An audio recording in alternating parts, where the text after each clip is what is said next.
Muy buenas noches a todos. Soy Valentina García, gerente médico de Biocodex de México, y primero que nada, esperamos que ustedes, sus familias y sus seres queridos se encuentren muy bien.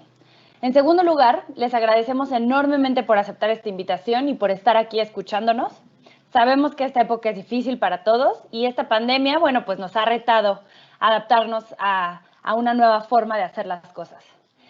La vida de la mayoría de nosotros ha cambiado en todos los sentidos debido a esta pandemia. Sin embargo, en Biocodex estamos muy conscientes de que la educación médica continua tiene que seguir. Y por eso hemos tomado la decisión de adaptarnos a las maravillosas herramientas digitales que a veces nos juegan chueco, pero que sin duda nos han facilitado enormemente esta nueva realidad. Y gracias a ellas, el día de hoy, pues podemos estar aquí compartiendo el conocimiento. Una vez más, muchísimas gracias y bienvenidos. A continuación, presentaré brevemente al doctor Eric Manuel Toro Monjaraz. El doctor Toro es médico especialista en pediatría y subespecialista en gastroenterología pediátrica, egresado del Instituto Nacional de Pediatría, INP. Actualmente es médico adscrito del Servicio de Gastroenterología y Nutrición Pediátrica en el INP y coordinador de la Unidad de Motilidad Gastrointestinal. Es candidato al Sistema Nacional de Investigadores para 2020-2023. Ha publicado más de 40 artículos en revistas nacionales e internacionales. Fue editor huésped del libro Nutrición del Niño Sano de la Asociación Mexicana de Pediatría y coautor de los libros relacionados con la pediatría clínica, enfermedad inflamatoria intestinal, probióticos, entre otros temas. Ha impartido múltiples ponencias nacionales y regionales en Latinoamérica y es miembro de diferentes asociaciones médicas nacionales, regionales e internacionales, como por ejemplo la Sociedad Norteamericana de Gastroenterología, Hepatología y Nutrición Pediátrica, muy bien conocida como NASPGHAN, y la Sociedad Americana de Neurogastroenterología y Motilidad. El día de hoy, durante este webinar, el doctor Toro nos ayudará a identificar ¿cuáles son los puntos clave para el diagnóstico y tratamiento de la alergia a la proteína de la leche de vaca? Antes de darle entrada al doctor Eric, les recuerdo que todos pueden hacer preguntas escritas dando clic en un pequeño icono que tiene dos burbujas de diálogo encimadas con un signo de interrogación en medio. Y al final, cuando el doctor termine su presentación, yo voy a moderar la sesión de preguntas. Muchísimas gracias y buenas noches. Doctor Toro, adelante, por favor. Bueno, pues buenas noches y muchas gracias por la invitación a Biocodex y Nutricia. Pues es para mí un gusto estar con todos ustedes, como dice Valentina, aprovechando la tecnología, y no sé qué hubiera sucedido si esta pandemia hubiera sucedido hace 20 años, ¿no? Nos hubiéramos privado de algunas cosas. Pues vamos a ver un tema que es muy importante para la práctica del pediatra y del gastroenterólogo pediatra, y que cada día, pues, que pasa, vemos que hay más niños con este problema. Esto que acabo de decir puede prestarse a controversia, sin embargo, estoy convencido que por toda la situación desde el punto de vista nutricional que enfrenta la mamá durante el embarazo y el niño en los primeros meses de vida, pues seguramente sí lo estamos viendo con más frecuencia. Entonces, les voy a presentar este niño, que es un niño que vimos en el Instituto Nacional de Pediatría, y llegó con estas lesiones en la piel, y si se dan cuenta está edematizado, se ve brillosa la piel, y pues desnutrido y con estas lesiones en piel. Se pensaron varios diagnósticos diferenciales, pero bueno, el diagnóstico final fue una dermatitis atópica y alergia a la proteína de la leche de la vaca. Después de 7 días de tratamiento con una fórmula adecuada, en este caso una fórmula elemental, el niño mejoró su estado nutricional y también mejoró su estado en la piel. Este niño fue nutrido con leches que no son propias para alergia a la proteína de la leche de la vaca, y además con bebidas que están de moda, que son utilizadas como sustituto de las fórmulas infantiles, y que pues sabemos que no aportan los requerimientos nutricionales adecuados. Entonces, para la alergia alimentaria, esta frase de Lucrecio es muy cierta. Lo que es para unos comida, para otros es un amargo veneno. Y pues para todos es un una delicia estar sentados disfrutando una comida, pero para otros algunos alimentos pueden resultar un problema que incluso puede llevarlos a la muerte. Entonces, vamos a tocar algunas definiciones.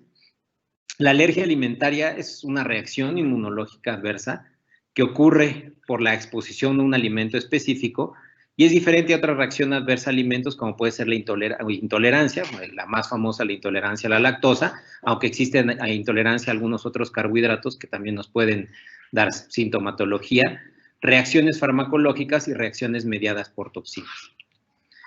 Y hablando específicamente de la alergia a la proteína de la leche de la vaca, pues es una reacción inmunológica hacia las proteínas de la leche de la vaca que se acompaña de signos y síntomas que vamos a ver más adelante. La prevalencia de la alergia, pues es un tema porque hay algunos estudios que mencionan que pudiera estar en un 2.8% en menores de un año.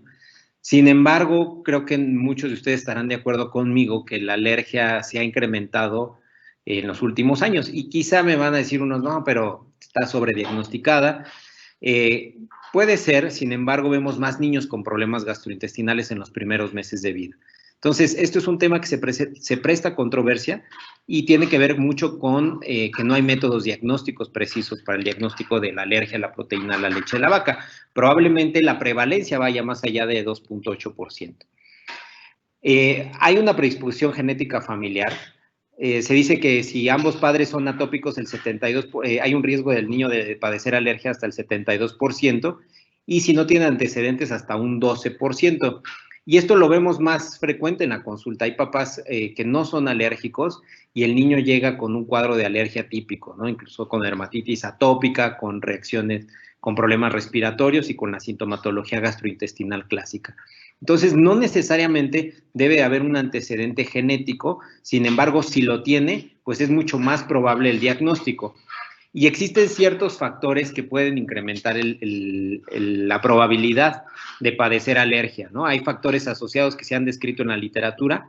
Nosotros hicimos este estudio en el instituto con 101 niños con alergia a la proteína de la leche de la vaca y lo que vimos qué factores pudieran estar asociados, ¿no? Es un estudio de casos y controles de tal suerte que solamente pudimos ver factores asociados, no tanto factores de riesgo. Y lo que encontramos aquí es que el uso de antibióticos y en la etapa gestacional, en el tercer trimestre, y la lactancia materna eran factores que estuvieron más presentes en el grupo de niños con alergia a la proteína de la leche de la vaca. Entonces, en menos tiempo de lactancia y una mayor cantidad de antibióticos se vio en el grupo que tenía alergia a la proteína de la leche de la vaca. A diferencia de otros autores, aquí vimos que la cesárea no tuvo una diferencia y tampoco la prematurez. En este punto de los antibióticos sí me gustaría detenerme porque esto lo ha replicado otros grupos ya con estudios de cortes y con estudios un poco más precisos en donde han demostrado que usar antibióticos durante la etapa perinatal cambia la microbiota gastrointestinal y esto puede ser un factor, pues, finalmente la microbiota sabemos que tiene que ver con el desarrollo del sistema inmune gastrointestinal. Y bueno, la leche materna sin duda es un factor que puede proteger contra el desarrollo, entre otras enfermedades, de la alergia a la proteína de la leche de la vaca y de la alergia alimentaria en general. Entonces, en este cuadro resumimos de alguna forma qué sucede. Sabemos que en el niño que tiene alergia, pues hay una respuesta inmunológica alterada, en donde clásicamente nos han dicho que hay una respuesta TH2, una respuesta alérgica clásica, en donde va a haber una producción de citocinas que tienen que ver con esta vía, ¿no? Que es la interleucina 4, 5 y 13, y que van a provocar la sintomatología que tiene el niño con alergia a la proteína de la leche de la vaca. La sensibilización puede ocurrir a través del tracto gastrointestinal o a través de la piel y tiene que ver también mucho con la exposición solar, ¿no? La vitamina D se ha visto que está disminuida en los pacientes con alergia alimentaria. Y por el otro lado, que es lo que queremos en un niño sano, es que exista tolerancia a los alergenos alimentarios, a los antígenos alimentarios. El concepto de tolerancia oral es un proceso inmunológico activo en donde las células inmunológicas del sistema inmune gastrointestinal, en vez de irse a una respuesta TH2, se producen linfocitos T reguladores que van a producir citocinas antiinflamatorias, clásicamente la interleucina 10 y el TGF-beta. Es aquí en este punto donde existe una situación pues un poquito controversial en cuanto a la alergia, porque no hay una explicación fisiopatológica que explique la sintomatología gastrointestinal en la mayoría de los niños. Entonces, sabemos que la leche de vaca contiene más de 200 proteínas y lo mismo la leche materna. La leche materna tiene muchísimas proteínas, pero la leche de vaca, pues al final de cuentas, no es una leche que pues por ontogenia se deba de consumir o deba consumir el ser humano. Sin embargo, pues se han adaptado las fórmulas infantiles y han salvado vidas de muchos niños, ¿no? Y las proteínas alergénicas conocidas, más conocidas son la beta-lactoglobulina y la caseína. La beta-lactoglobulina no se encuentra en la leche materna, la caseína sí, pero es diferente en algunas fracciones a la de la leche de vaca. Es muy importante entender qué es lo que ocurre en el tracto gastrointestinal, ¿no? El tracto gastrointestinal, más allá de lo que nos enseñaron en la clase de fisiología gastrointestinal en la facultad, que es sirve para la absorción y digestión de nutrimentos, pues tiene funciones que van más allá de eso, ¿no? Tiene una capa de moco que va a servir de nutrición para las bacterias que están nadando en esa capa de moco. Tiene la microbiota gastrointestinal, que ahora sabemos que es un órgano aparte y que van a tener funciones muy particulares en la maduración del sistema inmune gastrointestinal y por ende de la maduración del sistema inmune del niño, del sistema inmune sistémico del niño. Y pues tiene que ver con muchas situaciones de lo que ocurre en el niño, incluyendo los cambios en el cerebro. Eso es algo muy interesante. Tenemos a los enterocitos, que son las células que están en el tracto gastrointestinal, las uniones apretadas, que son estas uniones que van a estar entre enterocito y enterocito, y que cuando no están teniendo su función adecuada, van a dejar pasar sustancias de alto peso molecular hacia la submucosa, y esa es una de las situaciones que pueden estar alteradas en la alergia alimentaria, una permeabilidad intestinal incrementada. Tenemos el sistema inmune gastrointestinal, el sistema endocrinológico y el sistema nervioso entérico. Estos van a funcionar como una orquesta, el sistema inmune gastrointestinal, el sistema endocrino y el sistema nervioso entérico, pues evidentemente van a tener funciones que van a ir más allá del tracto gastrointestinal y que de alguna forma pudieran explicar también las manifestaciones del niño con alergia. Entonces, en la fisiopatología, lo que clásicamente se sabe es que hay una respuesta inmune en donde se reconoce como extraña la proteína leche de vaca, ya sea la caseína, la beta-lactoglobulina o alguna de las otras proteínas de la leche de la vaca, es captada por el sistema inmune gastrointestinal, por las células dendríticas en específico, y estas las procesan y provocan una respuesta inflamatoria, clásicamente TH2. Sin embargo, nosotros en el hospital hicimos un estudio midiendo las citocinas en el recto. Esta forma de medirlos no lo han hecho otros autores. Esto está en vías de publicación.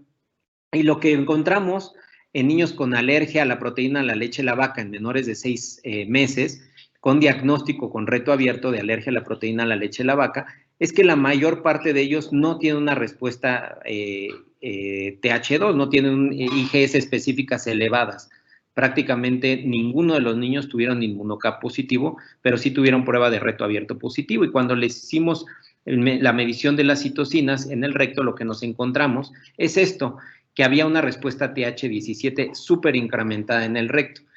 Esto es algo muy interesante porque no está descrito dentro de la fisiopatología de la alergia a la proteína de la leche de la vaca, y la hipótesis que planteamos nosotros es que la respuesta TH17 puede modular o puede ser la primera respuesta que al final derive en una respuesta tanto TH2 como TH1, y si se dan cuenta, la respuesta TH2 prácticamente está disminuida. Esto es súper interesante y espero que pronto les pueda mostrar el artículo ya publicado. Los tipos, bueno, y a esto viene la situación de la alergia a la proteína, a la leche de la vaca, que se divide en dos grandes grupos, ¿no? Las mediadas por IgE y la no mediada por IgE.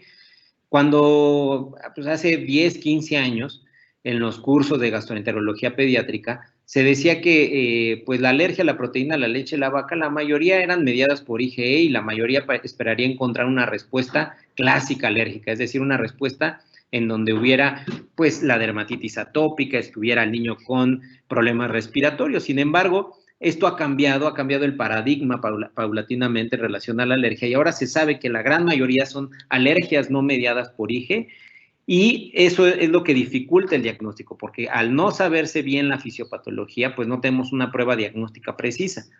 Entonces, la alergia mediada por IgE no es que sea más fácil de diagnosticar, pero tenemos pruebas que nos pueden orientar más hacia este problema.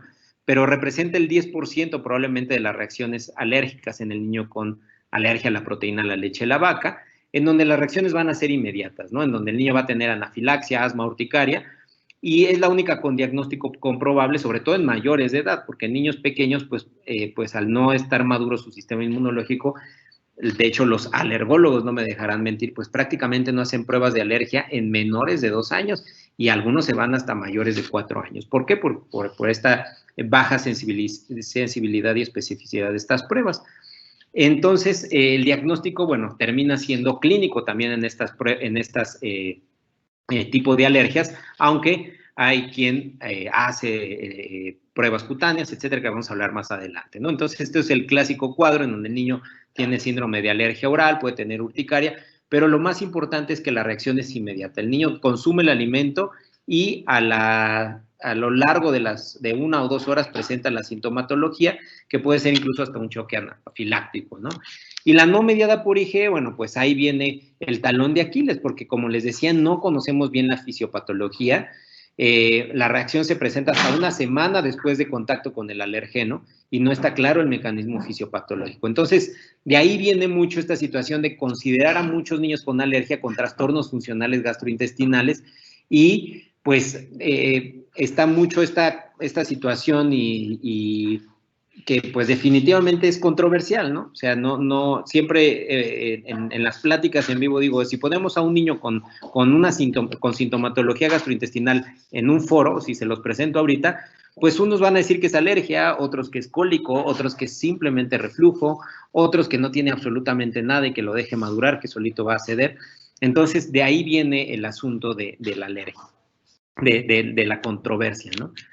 Las manifestaciones clínicas, pues sabemos que son sistémicas, ¿no? Gastrointestinales, cutáneas, respiratorias, neurológicas, y las gastrointestinales, pues en el niño pequeño van a ser las más frecuentes. Puede presentarse el niño con reflujo gastroesofágico. También aquí me voy a detener un poquito porque las nuevas guías de la Sociedad Norteamericana de Gastroenterología Pediátrica que salieron en el 2018 consideran ahora como el segundo diagnóstico diferencial de reflujo gastroesofágico a la alergia a la proteína de la leche de la vaca, cuando antes lo consideraban como algo raro, ¿no? Algo que pues no estaba presente en la mayoría de los niños. Diarrea crónica, seguramente han tenido niños que presentan diarreas frecuentes, que presentan evacuaciones disminuidas de consistencia y que pueden no subir de peso y que pues puede ser una de las manifestaciones de la alergia. Pueden tener sangre en las evacuaciones, lo más frecuente es que presenten rectorragia, sangre fresca en las evacuaciones, un cuadro de FPIs que ahora se le llama, que es la enterocolitis inducida por proteína en leche de vaca, que también pues es una reacción no mediada por IgE en la mayoría de los casos, en donde el niño llega con distensión abdominal, dolor, irritabilidad, se le toman placas de abdomen en urgencias si estén con edema interasa, pueden tener vómito, pueden tener diarreas, y pues son esos cuadros de alergia a la proteína de la leche de la vaca que ahora se catalogan como enterocolitis inducidas por proteína de leche de vacas o FPI. Sangrado de tubo digestivo alto bajo, pueden llegar con hematemesis, aunque es mucho más frecuente probablemente que lleguen con rectorragia, y ya en casos extremos enteropatía perdedoras de proteínas, ¿no? Otra sintomatología, pues vómito, ya en niños más grandes disfagia, distensión abdominal obviamente asociada con otra sintomatología. La disquesia también es un síntoma que está dentro de los trastornos funcionales. Sin embargo, cuando se acompaña con otra sintomatología, si tenemos el niño con disquesia, pero además tiene reflujo gastroesofágico o además tiene rectorragia, bueno, pues tenemos un problema y lo más seguro es que sea alergia a la proteína de la leche de la vaca. El estreñimiento también puede ser una sintomatología de la alergia. Esto es algo que causa mucha controversia, sin embargo, estoy seguro que al pasar de los años va a suceder como el reflujo, ¿no? Sobre todo en los menores de 1 año. Constipación, que es cuando el niño evacúa duro, y sobre todo el niño alimentado con leche materna, que si aquí hay alguien que pues, ojalá haya muchos que estén pro lactancia materna, pues van a decir es que con un niño con leche materna no se constipa. Pues en realidad hemos visto y tenemos casos de niños con constipación, evacuaciones duras, con leche materna, ¿no? Que tienen alergia a la proteína de la leche de la vaca. Se les quita la proteína de la leche de la vaca y el niño mejora. Entonces, pues prácticamente no hay para dónde hacerse. Tenemos cialorrea, rumiación o detención de peso y talla, que no necesariamente vamos a tener un niño con alergia detenido en peso y talla. Incluso podemos tener niños sobrealimentados que pueden tener alergia a la proteína de la leche de la vaca. El reflujo gastroesofágico, con lo que les decía, pues hasta el 50% de los niños pueden tener una pHimetría positiva. En el hospital también hicimos un estudio, en estos estudios de Van den Plas, encontró un 50% de niños con alergia, con reflujo patológico. Nosotros encontramos 32% de prevalencia de reflujo y alergia, la asociación, y cuando existe, esto solamente lo hicimos con pHimetría sola, pero cuando le agregamos impedanciometría, pues básicamente se queda en el mismo porcentaje, un poquito más, porque había unos que decían que probablemente había reflujo no ácido de mayor frecuencia en niños con alergia a la proteína, a la leche de la vaca. Por lo menos en el hospital no vimos un incremento sustancial de reflujo no ácido. Manifestaciones cutáneas, dermatitis atópicas, ¿no? Pueden ser niños que solamente tienen una manifestación cutánea. O sea, el niño alimentado en los primeros 6 meses de vida que presenta un problema en piel de tipo dermatitis atópica o urticaria, pues tenemos que tener entre nuestros diagnósticos diferenciales la alergia a la proteína de la leche de la vaca.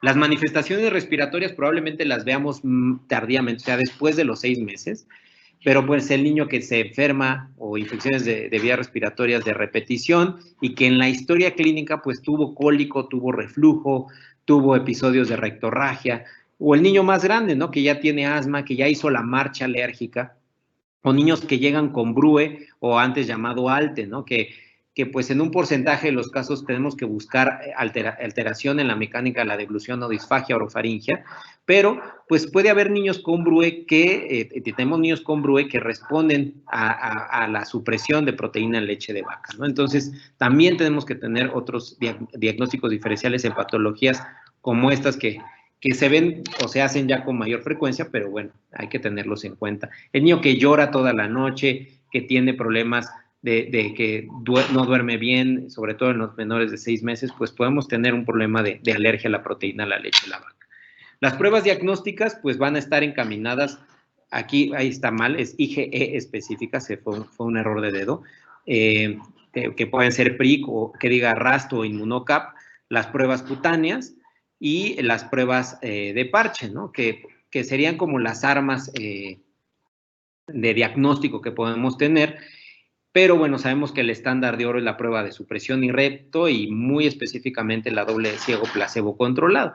Entonces, para un consultorio hacer esta prueba doble ciego placebo controlado, pues puede ser un poquito complejo. Por lo tanto, pues supresión y reto, si es necesario, pues se puede hacer, ¿no? Pero bueno, es este tema de las pruebas pues genera controversia precisamente porque no tenemos un conocimiento exacto de la fisiopatología, sobre todo en la alergia no mediada por IgE. En algunos casos se pueden hacer biopsias intestinales, no está indicado en todos los casos y hay que tener mucho cuidado en ese sentido, pero en caso de que se haga una endoscopía, recomendamos tomar biopsias de recto, sobre todo con esto que les comentaba de las citocinas, la respuesta a TH17, pues fue sobre todo en el recto. Entonces, tenemos que tener en cuenta tanto el tubo digestivo alto como el tubo digestivo bajo, ¿no? Podemos tener estos hallazgos endoscópicos que no, insisto, no están indicados hacérselos en todos los niños, solamente en casos particulares e individualizado el tratamiento, ¿no? Esto es como se vería una esofagitis eosinofílica, esta última este último cuadro que vemos aquí, que pues también es un diagnóstico de moda en la gastroenterología, pero hablando con colegas de otros hospitales, pues vemos que no es tan frecuente, al menos aquí en México, como lo plantean en otros países de Estados Unidos, como en Estados Unidos o como en Europa, ¿no? En el hospital hicimos un estudio de 100 niños en donde les tomamos biopsias de esófago y estómago con síntomas de dispepsia, o sea, que podrían sugerir una esofagitis eosinofílica en otro contexto, y solamente tuvimos un solo niño con esofagitis eosinofílica y respondió a IBPs, ¿no? Entonces,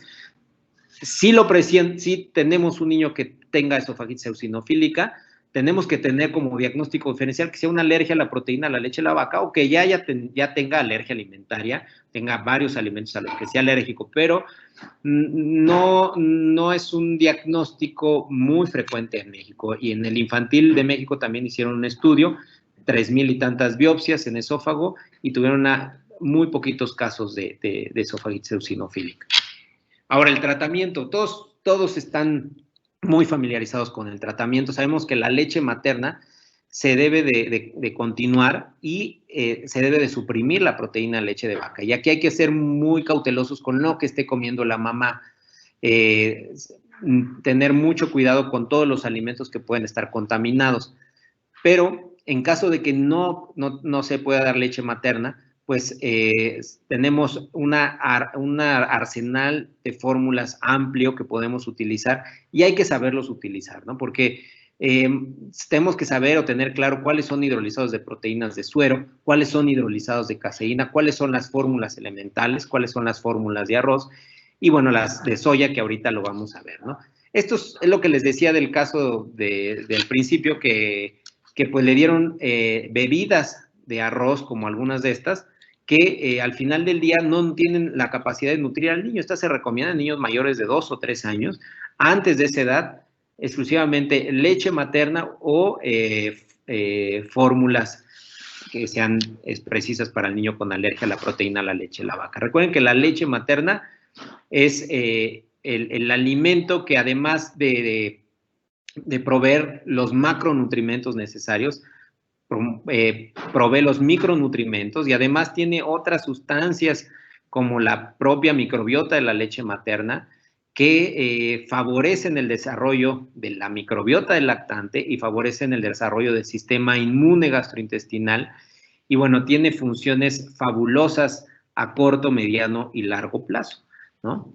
Y, bueno, les decía, conocer, ¿no? Porque todos tenemos que tener claro que la leche materna es lo ideal, pero no por eso tenemos que estar cegados en el sentido de que pues, si va a llegar un niño que ya no toma leche materna, pues, tenemos que saber qué hacer, ¿no? Entonces tenemos que conocer cuáles son los hidrolizados de proteínas, porque me ha tocado en el consultorio pues pacientes que lo que le llaman la danza de las leches, ¿no? Cambian de un hidrolizado parcial a otro hidrolizado parcial y de ahí a un hidrolizado de proteínas de suero y cambian a otro hidrolizado de proteínas de suero cuando pues prácticamente no estás haciendo un cambio real en la terapéutica, ¿no? Entonces tenemos lo hidrolizado, pues, se refiere a la disminución o a de los kilodaltones de la proteína, ¿no? Partir la proteína en péptidos de menor tamaño hasta las fórmulas elementales que son los aminoácidos solos, ¿no? Entonces, los hidrolizados parciales no están indicados en alergia a la proteína a la leche de la vaca. Estos, la gran mayoría de sus péptidos van a pesar más allá de 1500 daltons y no están indicados en alergia a la proteína a la leche de la vaca. Los hidrolizados de proteínas de suero deben de tener entre el 85 a 95% de sus proteínas deben de pesar menos de 1500 daltons. Eso es muy, muy importante. Y los hidrolizados de caseína, pues básicamente lo mismo. Tienen que tener un peso molecular la mayor parte de sus proteínas deben de pesar menos de 1500 daltons. Y las fórmulas elementales que están hechas exclusivamente de aminoácidos libres, se les añaden otras cosas dependiendo de la marca comercial. Tenemos las fórmulas de arroz que también hay que tenerlas en cuenta y que tienen el aminograma completo. Eso es muy importante. Debemos de estar seguros que tengan treonina, lisina y triptofano y pues que cumplan en cuanto a ganancia de peso y talla. Y las fórmulas a base de soya, que son ya muy específicas, pasaron de moda, es la realidad. con unas situaciones un poquito de recelo, de problemas a largo plazo, que al final de cuentas no están tan bien demostradas, pero que tenemos que saber cuáles son las indicaciones, ¿no? Que son consideradas en niños con alergia mediada por IgE, mayores de 6 meses y con ausencia de manifestaciones gastrointestinales, ¿no? Entonces, a veces encontrar este niño es un poquito complicado, pero esta indicación es lo que marcan las guías, ¿no? Y bueno, ya para finalizar, acuérdense que el tratamiento de la alergia es la lactancia materna. Si tenemos un niño con alergia a la proteína de la leche de la vaca, no está indicado suspender la leche materna, al contrario, favorecerla y con las debidas restricciones en cuanto a las proteínas de la leche de vaca, ¿no? En cuanto a la madre. Tenemos, insisto, una cantidad de fórmulas muy importantes, hay que saberlas utilizar. Tenemos desde las fórmulas elementales de arroz, hidrolizados de caseína e hidrolizados de proteínas de suero. Muy importante, no lo mencioné en la plática, pero suplementar a las mamás que están lactando con calcio, vitamina D, vitamina B12, bueno, en la sal viene el yodo, y en los niños con alergia a la proteína de la leche de la vaca, ya que están con alimentación complementaria o que son niños mayores de 1 año que ya pueden comer muchos alimentos, tener mucho cuidado en cuanto a la cantidad de proteínas que están comiendo, a los requerimientos de calcio, de yodo y, si es posible, suplementarlos con vitamina D. Entonces, en la alergia pasa eso, cuando creemos que tenemos todas las respuestas, de cuando cambian todas las preguntas, ¿no? Y en la gastroenterología, específicamente en los trastornos funcionales gastrointestinales del lactante, esto está cambiando mucho, ¿no? Entonces, ya después existirá una plática de trastornos funcionales gastrointestinales que también es muy interesante. Pues eso sería todo. Muchas gracias. Muchísimas gracias, doctor Toro, por esta excelente plática. Vamos a iniciar la sesión de preguntas. Aquí tengo una. ¿Cuánto tiempo considera que puede pasar hasta que un niño es correctamente diagnosticado con APLB? ¿Y cuál es el diagnóstico con el que el médico puede confundirse más? ¿Cuánto tiempo tarda el diagnóstico de alergia? Pues eso va a depender del primer médico. Yo creo que en el momento en el que llegue al consultorio y tenga los datos clínicos, pues se debería de hacer. Yo creo que, es como algo muy subjetivo, en promedio yo creo que tardará 1 mes en hacerle el diagnóstico, ¿no? Y la siguiente parte de la pregunta era, ¿cuál era? Perdón, ¿cuál es el diagnóstico con el que el médico puede confundirse más? Pues el diagnóstico más diferencial más frecuente es cólico o reflujo gastroesofágico. Y bueno, son diagnósticos que existen y que hay que tenerlos en cuenta, ¿no? Pero ya cuando no te respondió a las medidas que hiciste en cuanto a cólico o a reflujo, pues tenemos que pensar en este diagnóstico, ¿no? En alergia a la proteína de la leche de la vaca. Perfecto, muchas gracias. La siguiente pregunta dice, ¿la incidencia de la APLB puede variar de acuerdo a la geografía en nuestro país, aunque sea baja? Pues probablemente sí. La vitamina D es un factor que está asociado, pero bueno, yo creo que en todas las partes de México da el sol de la misma forma. Es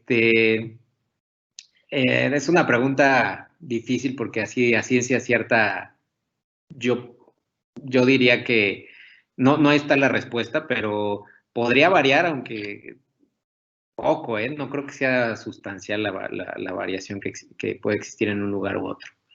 Pero bueno, eso es zonas rurales, probablemente sea menor, tal vez. Ok. Si se indica suprimir lácteos a la madre embarazada en el tercer trimestre, y si fuera así, ¿cuánto tiempo antes de que dé a luz? Bueno, lo que dicen los artículos es que, lo que hay hasta ahorita en la literatura, es que no tiene sentido suprimir la proteína de leche de vaca durante el embarazo, ¿no? Sobre todo, o sea, si tenemos un niño con alergia y van a ser su hermanito, entonces no tiene mucho sentido. Antes se decía que 3 meses, luego que 1 mes, o sea, en realidad son prácticas un poco empíricas. ¿Por qué? Porque dicen que al final de cuentas no vas a disminuir o no quitas la alergia a la proteína, a la leche de la vaca.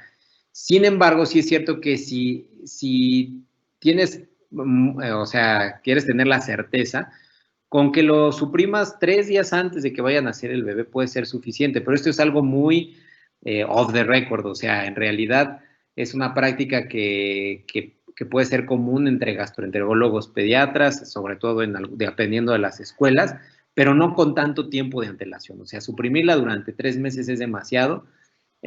Antes de que vaya a nacer puede ser, o sea, tampoco estoy diciendo que sea la verdad absoluta, pero sí disminuye la sintomatología en mi apreciación personal al segundo niño, ¿no? O sea, el niño que ya va a venir el segundo hermanito y suprime la proteína de leche de vaca a la mamá insisto, 2, 3 días antes de que vayan a nacer, el niño puede tener menos sintomatología o disminuyes la frecuencia y eso es muy valioso pues para la mamá porque pues va a dormir mejor y no va a tener la misma historia que el otro niño. Perfecto. Aquí, al iniciar la lactación, ¿con qué alimentos hay que tener cuidado y en qué momento iniciar lácteos y productos con beta-lactoglobulina? Ok, en cuanto a la alimentación complementaria, se prefiere iniciarla a los 6 meses, ¿no? Sabemos que hay una ventana entre los 4 y los 6 meses, pero bueno, con más certeza, a los 6 meses ya vamos a tener un sistema inmune gastrointestinal maduro y también todo el sistema enzimático pues ya más completo en el tracto gastrointestinal. ¿Qué alimentos? Bueno, pues obviamente alimentos con proteína de leche de vaca no hay que darle, ¿no? O contaminados, como pueden ser las pastas, los cereales. Un error común que yo veo es que inician avena o incluso le dejan avena a la mamá y la avena puede venir contaminada con proteína de leche de vaca, ¿no? Entonces también incluso hay marcas que dicen está libre, pero ay, a veces no es tan confiable. Tienen que tener cuidado en esos alimentos. Entonces, pan, galletas, pastas, cereales, avena, eso sería como lo que puede tener proteína en leche de vaca. Obviamente los lácteos no. Y el resto de los alimentos que antes se consideraban alergénicos, como la yema, como el huevo, como el pescado, hay que promover que se los demos al niño. O sea, sí hay que tratar de que los consuma entre los 6 y los 12 meses, porque, bueno, ahora sabemos con este estudio grande que se hizo de alimentación complementaria en Reino Unido, que eso va a ayudar a mejorar la tolerancia oral a estos alimentos. Entonces, ahí sí no hay problema, ¿no? Y la la proteína de leche de vaca se puede dar clásicamente después de 1 año de tratamiento, ¿no? De que ya suprimimos la proteína de leche de vaca 1 año después de haber terminado este tiempo. Perfecto, muchas gracias. Justo también respondió una de estas preguntas muy acertadamente antes de que se la hiciera, que dice que habíamos estado acostumbrados precisamente a iniciar alimentos que antes se consideraban alergénicos hasta después del año y actualmente se habla de esta ventana de adaptación digestiva a edad temprana que se está recomendando iniciar ya a dar alimentos como el huevo y cítricos antes de 1 año. Pero aquí menciona que a qué edad se recomienda iniciar en niños que sean atópicos sin manifestaciones alérgicas clínicas. Me imagino que se refiere a con antecedentes de algún familiar con atopia, pero que el niño todavía no tiene ninguna manifestación clínica. O sea, si la mamá es alérgica a la manzana, por ejemplo, y el niño tiene alergia a la proteína, a la leche de la vaca, pues no hay ningún estudio que te diga no le des manzana al niño. O sea, en realidad, de acuerdo a lo que sabemos ahora con este estudio, pues lo ideal sería darle al niño entre los 6 y los 12 meses este alimento.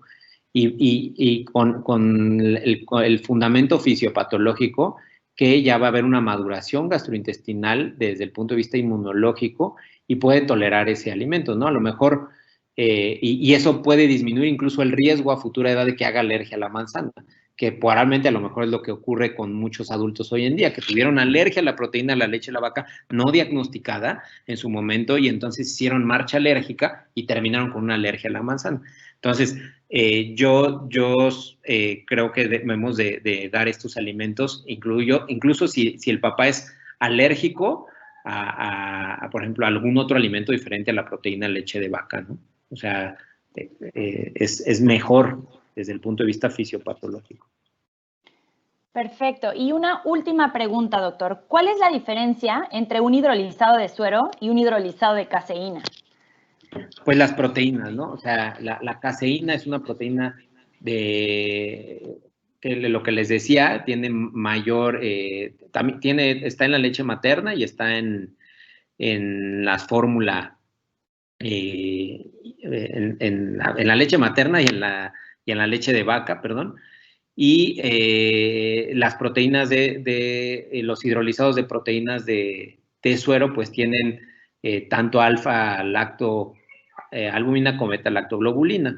Están hidrolizados, entonces están partida la proteína y pues básicamente sería la diferencia desde el punto de vista técnico, ¿no? El tipo de proteína que tiene. Si nos vamos más allá, pues hay estudios que hablan sobre la proteína por ejemplo, el estudio de alemán para ver el desarrollo de marcha alérgica, pues muchos niños hay una mejor respuesta con proteínas de suero, ¿no? Entonces, básicamente serían las diferencias. Perfecto. Por motivos de tiempo, ya no se podrán responder las siguientes preguntas. Sin embargo, me voy a encargar de recopilarlas y enviárselas a usted, doctor, si nos permite, para que nos ayude a responderlas y de esta forma podamos enviarlas de regreso a los asistentes al webinar. Claro que sí, ¿no? Pues muchísimas gracias. Excelente. Bueno, pues a todos les agradezco una vez más por haber participado escuchando esta excelente ponencia del doctor Eric Toro y esperamos haber cumplido con sus expectativas y haber contribuido un poco con la información relevante y actualizada acerca de la importancia que tiene conocer cuáles son los puntos clave en el diagnóstico y tratamiento del APLB y de esta forma pues poder brindar una adecuada atención a nuestros pacientes que son nuestra prioridad.